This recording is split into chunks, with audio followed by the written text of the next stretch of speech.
The road we're on is paved in Garth. Come along on the journey. As we explore Garthology. Think of it more as a conversation. I like that. So if this is truly a conversation, then I say let the conversation begin.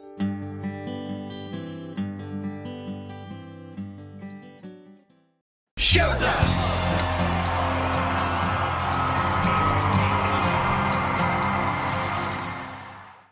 Hi guys, it's Deb. And I'm Pete. Hello and welcome to a very special episode of Garthology. This is Season 2, Episode 27. And for today's episode, we asked Garthologists if they had ever met Garth Brooks in person. And if so, we asked them for their stories. And boy, did we get some. We gathered up 6 of our very favorite stories and are going to tell you their stories today. We were overwhelmed with the amazing stories and pictures that you all shared with us. And what great memories you all have of meeting Garth. I am so jealous. Yeah, me too. Right? So let's head over to Pete for our very first letter and what we're calling Meeting the Man Stories from Fans. Okay, the first story we have is an email from Claudia. Claudia's email states, at the 1991 Fanfare event, I spent about 10 hours in line at Garth's booth waiting to meet him. When I met him, I gave him a gift that I made for him, an embroidered picture of a blue rose, and got his autograph.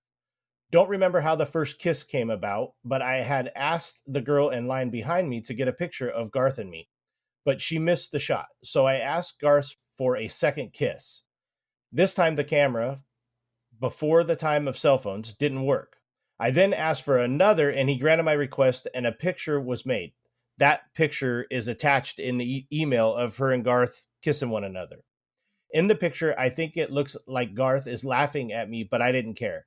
I've gotten a lot of mileage out of that picture with friends and coworkers when they say that they didn't believe that I've kissed Garth. At a later date, I was able to get Garth to autograph an enlargement of the picture. 30 years later, I still have that picture and great memories of all the times I've met Garth. Claudia Coker, Dallas, Texas. Claudia, that's an amazing story. Like, not one, not two, but 3 kisses to finally get it right. Like, just laying on him. I would purposely break my camera over and over again trying to recreate that moment. Just keep going. Don't stop. Sorry, Trisha. I know I'm a very straight man. I would too. I don't know, man. That's probably not going to turn out well. Here, give me another one, big guy. Give me another one. That's awesome. Anyways, yeah, that's a great story. I love that email. Yes. What a picture to have, right? I mean, that's something like, you a lot of families in their house, right? They'll put up pictures of all their families or whatever. Like that would be the focal point. Like that'd be the center, and I just put the family around it. I mean, put like, smaller that's the pictures one. of the family around that picture. Nobody going to steal that thunder. That's great. Okay, so I'm going to go on to the next email we got. And this was from Dennis. Dennis's email says, "This is my favorite meeting with Garth. I think 2001, after the taping of Hollywood Squares. I was with an AOL Garth group, and everyone was into getting autographs and meetings with Garth. I had met Garth before and had one lousy photo and another time with no camera. So the women in this group surprised me with a meetup with Garth after the taping of the show. I was so surprised I really didn't get to ask him much. I was like a deer in headlights. There was just 5 or 6 of us with him. I didn't get anything autographed since it was a surprise. I have several copies of this photo autographed. The photo was taken by Joanne L. I will never forget what these ladies did for me. They knew I wanted a photo with Garth, and after so many missed opportunities at Jay Leno, it took a retirement appearance to get my photo. I even submitted the photo to Country Weekly magazine, and they printed it. I do have an issue with his shirt selection since I'm a Packers fan, LOL. Thanks, Dennis. That's amazing. I'm so glad that those women in that AOL group were able to help you to finally get that picture with Garth. I envy you, and I hope someday I get one too, but that's fantastic. I think that's such a great story. Yeah, that's really, really cool that, tried and true, right? You keep trying, eventually it's going to happen. Listen, Dennis, One thing that caught my eye about this was the AOL group, and then it made me realize I'm older than AOL. Like, oh gosh. Okay. So then we get past that. The only other thing I found wrong with the email was that Dennis is a Packers fan, but we don't have to go into that. But listen, I'm not siding with what Garth was wearing in the picture either. Yeah. Well, Dennis, I don't know anything about football, so you like the Packers or don't like the Packers. I don't really understand. I don't know whose Garth's team is. I don't like any of them. So I'll just say, go everybody. Let's go over to Pete for the next message. All right. The next story we got is from Jason Bryan's Facebook post in the Garth Brooks Believers page. The year was 2001. Garth had announced his retirement from music to raise his daughters just 6 short months previously. He was sad to leave us fans, but happy to be changing to just a dad for his kids. I had given it a lot of thought, and I had every album he released, doubles and triples. So I thought a cool way to honor the moment would be to make him a plaque from us fans to him. Since he's gotten everything he ever needed from the industry, I thought that this was the perfect way for him to think of us while he was taking his break for his family. I used an old record and got some 24 karat gold spray paint to set the record with and make it shine. Made a cool design for the center of the record, 100 million sold. Title of the plaque, 100 million reasons why you're loved. The bottom of the plaque read, presented to Garth Brooks to commemorate the sale of 100 million Capitol Records albums and cassettes, with the date March 14, 2001, and a purple sticker reading Your AHBA with his lowercase g to sort of resemble the RIAA plaques. Surrounding that is every album cover and CD he had released, including Christmas albums and the McDonald's collection. The day comes, March 14, 2001. Garth is playing at the Opry and usually meets with fans after the show. So I drove down and arrived a little early and asked people walking into the Opry to sign the plaque. Many, many fans signed it. The entire back of the plaque was signed by fans. After the show, I went around back and he came out to meet the fans, like an impromptu meet and greet. So sweet. He met with the kids first because he said it was late and they should be in bed. About an hour in, I got to talking to the security guard. Told him I needed him to have this tonight. It was dated. He got Garth's attention for me. I handed it to him and I told him it was from all of us fans because he signs for us for hours on end, but never asked for anything back. So here's a little something we all signed. Back to you. He was sweet and said, for me, really? Yes, sir, for you. He said, thank you very much, looking directly at me, then took it to his truck and went home. Let's fast forward 5 months. I met Garth again at the Opry. First thing out of his mouth was, hey, you're the guy that got me that plaque months ago, aren't you? Yep, that was me. He went on to share that he took the plaque back to his office and sat down and reading all the signatures on it and noticed that it was lopsided. Not the same amount of albums on one side as the other. Counted out all the albums and said that there was 13. Then said, yeah, I know why you did this. You were trying to get me to release the new album now, right? And he laughed. Nope, but we will take it early if you want to put it out. Laugh out loud. Scarecrow was released a few months later on November 13th, 2001. Yep, 13. It was a sign. That's like a really, really good idea. I mean, to the time and effort that Jason put into that, like, that was cool. And to have fans sign it and like give it back to Garth, like, hey, you know what? You've given us so much. You're going to take this break and go be a dad. Take something with you to let you know what you've done for it. Let us give you something back. I thought that was awesome. The time and the effort, Jason, very well done, my friend. Very, very well done. Right? What a great idea. Such a unique gift to give back to him and something he can keep and have to look back on forever. I think that whole story and the whole gift is such a fantastic idea. Great job, Jason. Really well done. Yeah, and the number of 13 albums, like keeping it lopsided for that, always kind of leaving that one spot there, knowing about that album. So a lot of thought and effort put into it. That's a good one there. Yeah. Good one. I wish I could have got my autograph on there. Me too. All right, Deb, what do you got?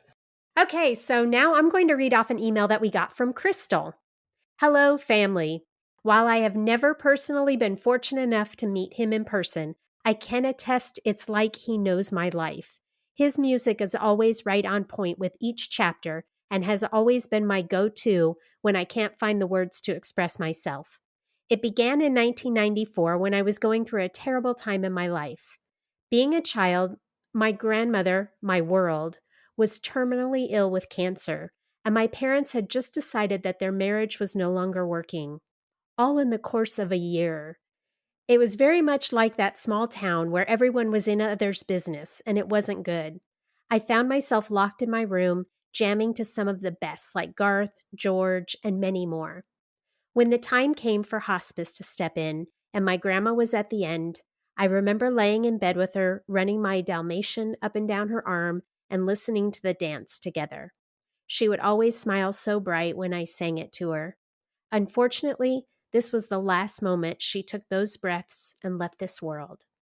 Following this, you were coming in concert to the Capitol Center at the time, just outside Washington, D.C., and my dad surprised me with tickets, and he and my mom went too. We had the greatest night ever. From then, my mom remarried, but at every single event, my dad still makes it a point to call me or dance with me to the dance, and we cry every single time. My stepfather was fortunate enough to meet you one time in Nashville and did get an autograph for me, and I cherish it tremendously. My children laugh now because they hear all of your songs and they see how each relates to many of the moments in my life that I have felt like I have tumbled. But thanks to Garth, we dance and we sail our vessels. My son actually loves Garth as well, and he recently graduated from high school. We follow Garth Brooks Believers on Facebook religiously and get so excited for Studio G. He unfortunately was shot on April 24th, 2021, right before graduation. And so due to COVID and such, they released him to me with a spinal injury and brachial plexus injury that will require lots of therapy and surgeries. However, we are still at home waiting, and every day therapy is up to me. But he did walk across that stage for me on June 2nd, and as he said, we gotta keep sailing. All of this being said, you announced coming to Baltimore, and he said, I know we don't have the money right now, Mom, and I probably can't go to the show because of being broken, but you deserve it, and I'm going to make sure you get there. Needless to say, tickets went on sale, and I secretly bought the tickets. I got section 105, so hopefully you will be up enough, but not where anyone can knock you around. We also just got a call today saying his lotto number has finally been pulled for rehabilitation. Talk about unanswered prayers. So we will begin therapy 3 times a week for 3 hours a day, driving 2 hours each way, jamming to Garth, and keeping our eyes on the prize, that we get to dance the full dance in October at M&T, and by the grace of God, my baby boy can finally sail his vessel and explore this great wide world just as he deserves. Thank you again, Garth, for always being there. Love and blessings to you and yours, Crystal and Aaron. Crystal Mikado, Absolute Customs and Performance. So I included this letter, even though Crystal unfortunately has not been able to meet Garth, because her story just touched me so much. And I am so sorry, Crystal, that the concert that you got tickets to got canceled. I know that probably crushed you, and it happened after you sent in this email. So I'm so sorry about that. I do hope that Garth comes back to Baltimore as soon as his stadium shows can start again, and that you can get new tickets so that you can take Aaron there and help him sail his vessel. Yeah, absolutely. Yeah, like this was a hard one. Especially, like, I know what you mean, going through tough times and sitting in a room and just listening to Garth. I've told the story. Your email hit close to home. I wish nothing but the best for you and your son. And we're all here pulling for you. You got the big Garth Brooks fan base pulling for you and your son. Yes, you do, Crystal. Sending prayers to you and Aaron both. Let's go over to Pete for our next message. All right, so the next letter we got is from Lori. Lori's letter reads, Garth Brooks is my all-time favorite artist. I've seen Garth over 160 times and I've lost count. If Garth did multiple shows close to home, I would have to go to multiple shows. If he did 2 shows a night and I was going to one, it was a must to go to both shows. January 2017, he was coming back to Cincinnati, Ohio, and I was so excited. My favorite local radio station was having a contest to meet Garth. Well, that's right, I had to win. I got entered into the contest, and I had 1 out of 5 chances to meet him. The local radio personalities called me saying he forgot to ask me a few questions. At the end of the questions, he said, "You won. You're meeting Garth." I screamed and started to cry. The day came to meet Garth, and I took my sister with me. When we got back there and we were still waiting for him to come in, I thought I was going to start to cry again. I'm pretty shy, but when he started to talk to me, it was like my own meet and greet. There was only my sister, myself, 2 other girls, and 2 people from the radio station. The other girls really weren't talking. So it was me and Garth chatting for about 20 wonderful minutes. My sister just sat back, taking it all in. We started talking about Trisha's cooking, and he said, "I love her cooking," and showed me his belly. I had just had a full hysterectomy, and I got my stitches taken out, and it was killing me with my jeans button. I was hurting, but I would do it all over again. I would love to meet him at least one more time where I wasn't hurting. I got lucky once. Could I get lucky twice? I thought that was a great story. I mean, you see that she had just had that surgery and she was there, but I think I'm in the same boat that she's in. Like, I don't care what I would feel like if I had that opportunity, hell or high water, I would be there, and the fact that she took the room over and got everything out of that 20 minutes is unbelievably good. Like, way to go. That's awesome. Right? That is awesome. And I have to say, we are very similar to the beginning of her letter where she said, if he's doing 2 shows, I'm going to 2 shows. That's exactly how we are. We feel you there, Lori. We are right there with you. And I haven't had a hysterectomy, but I have had a C-section. And I know that when someone made me laugh right after that surgery, that was horribly painful. So I can only imagine if he's cracking you up and you're wearing those jeans, Oof. I can imagine the kind of pain you were in. So well done, Lori. You used that time well, even in pain. Good for you. Yeah, listen, I haven't had a hysterectomy or a C-section, and I hope to never, ever, ever have one. But I know that when I wear my Wranglers and I got my fat gut all tucked in them, like when I laugh, it hurts. I couldn't imagine what she was going through. Way to go. Way to go. All right. Well, that'll wrap it up on that one. Let's head over to Deb. What do you got? Okay, I've got the very last letter for today, and this was Summer's email to us. Rope in the Wind. That album is what started my Garth Brooks fascination of his music. I was in the 7th grade when my parents bought that particular album and they played it daily. I saved up enough money to go out and purchase this album so I could listen to it in my room. Since that time, I've bought every Garth Brooks album on the same day that he is released. Fast forward to 2007. I'm finally an adult, so I start going to concerts. On November 4th, 2007, Garth was receiving the Will Rogers Spirit Award in Tulsa, and it was open to the public for a hefty price. I didn't think one thing about the ticket prices. This was a small venue, and I just knew it was my time to meet Garth. The first time I saw him at the venue in Tulsa, I cried. Then I got excited and boldly went up to G and said, "Mr. Brooks, may I have your autograph?" He said, "Sure you can. What's your name?"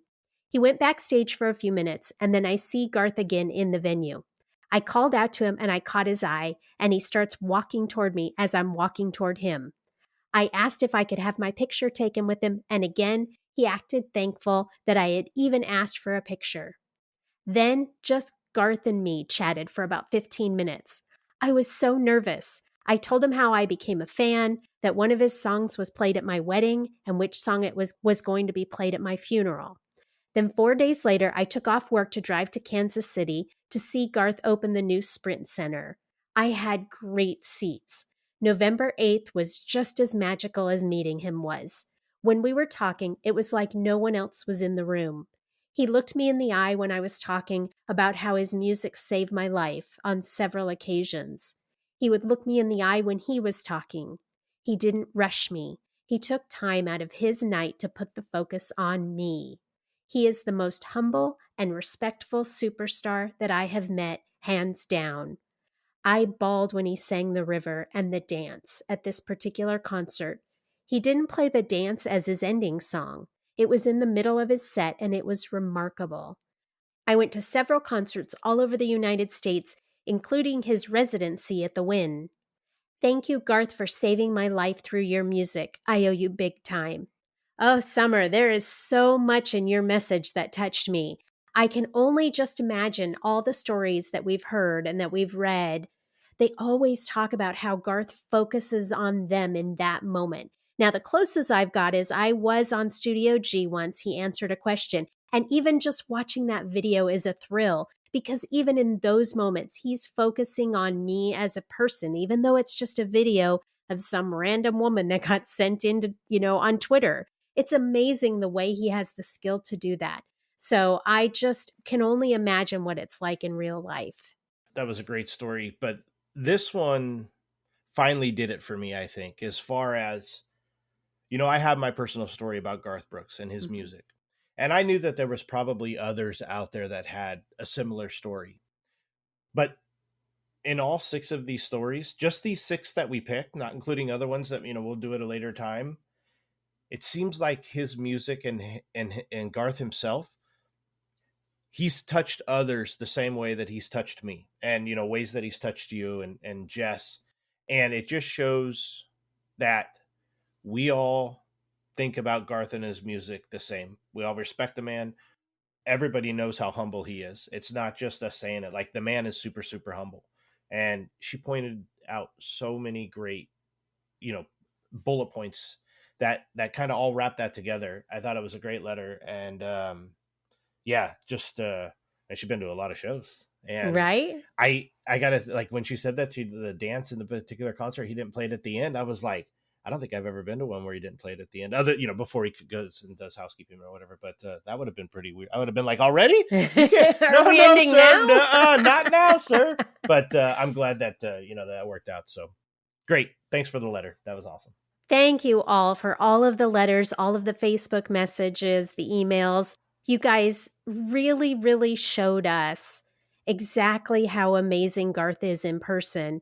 And out of the 3 of us, only Jess, who was not able to record today, has actually met Garth in person. But Pete and I still have our fingers crossed that someday it's going to happen for us too. And then we'll have our own stories to share. And I can't wait for that day.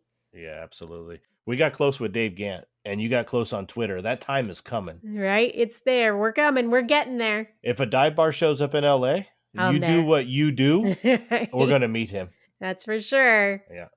All right, guys. Thanks again for all of your messages. And now let's go over to Pete for shout-outs. Shout-outs. Yes, this week's shout-out goes to Delsa Trammell. We appreciate you taking the time to listen and all of the kind words that you shared with us. We are so happy that you were able to make it to the Vegas show and that you enjoyed it as much as we did. We cannot wait for shows to start up again and for us to be able to get to a show with you and all the other Garthologists so we can meet up and share stories. We appreciate the support, Delsa. Thank you so much, Delsa. You're awesome. We really appreciate you listening. Be sure and visit our website at garthology.com and leave us a comment. You can also submit a show idea on the show idea page. And don't forget to sign up for our newsletter at the bottom of the website. And remember to subscribe, download, rate, and review us on your podcast platform of choice. And share us with your friends in low places. Yeah, and speaking of friends in low places, you can find us and other friends at our social media pages. If you're on Facebook, you can find us at facebook.com/GarthologyCast. If you like Instagram and Twitter, we are at GarthologyCast there.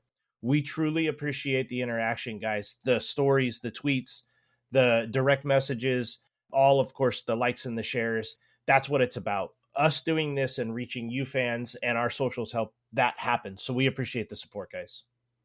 Join us next time on Garthology for a follow-up to Season 2, Episode 20, where we will compare 2 heavy metal Garth Brooks tributes as suggested by one of our very favorite Garthologists.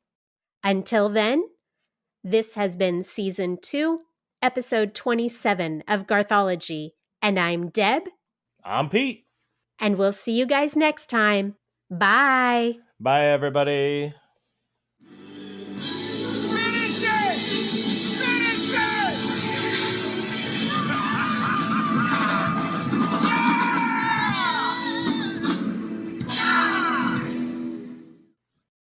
Facebook Nope. post, and God dang. Yeah, I mean, we might not be able to understand it, but